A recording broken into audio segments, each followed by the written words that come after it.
Upat ka mga locally stranded individuals gikan sa Manila o ubang bahin sa nasod nga mipauli na dinhi sa Dakbayan Sugbo nagpositibo sa COVID-19. Gumikan ini higpitan ang pagsud sa mga LSI gikan sa kauluhan nga gustong mopauli dinhi sa Dakbayan sa Sugbo.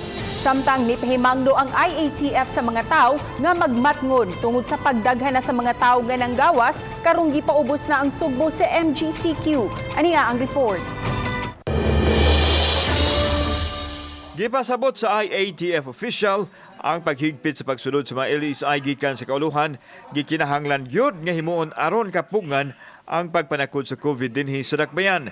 Nasota nga upat ka mga LSI nga mipauli sa Dakbayan sa Sugbo ang nagpositibo sa COVID-19. Hinoon, mga asymptomatic ang upat ka mga LSI ug anaa sa isolation facility. Samtang ipahibaw ni Konsel Garganera nga aduna nalay unom ka mga bag-ong kaso sa COVID ang Cebu City base sa data sa DOH7 apan atol sa GCQ pa ang Dakbayan.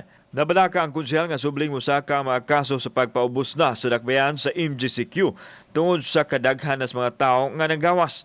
Nabantayan nila ang pagdagsa sa mga tao karon lakip na sa mga mall diin inigabot sa sulod dili na kuno mosunod sa mga health protocol. But once they're inside, wala na magtapok naman dito.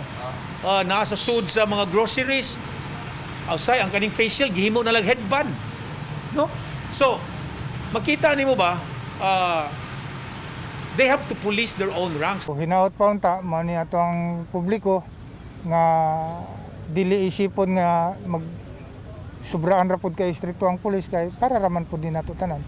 Samtang naalarma ang IATF sa pagsaka sa kaso sa COVID sa Barangay Bakayan, diyan adunay kaso matag adlaw.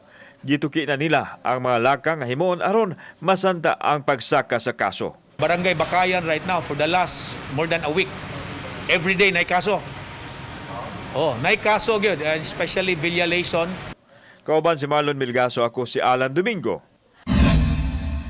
Balitang Bisdak.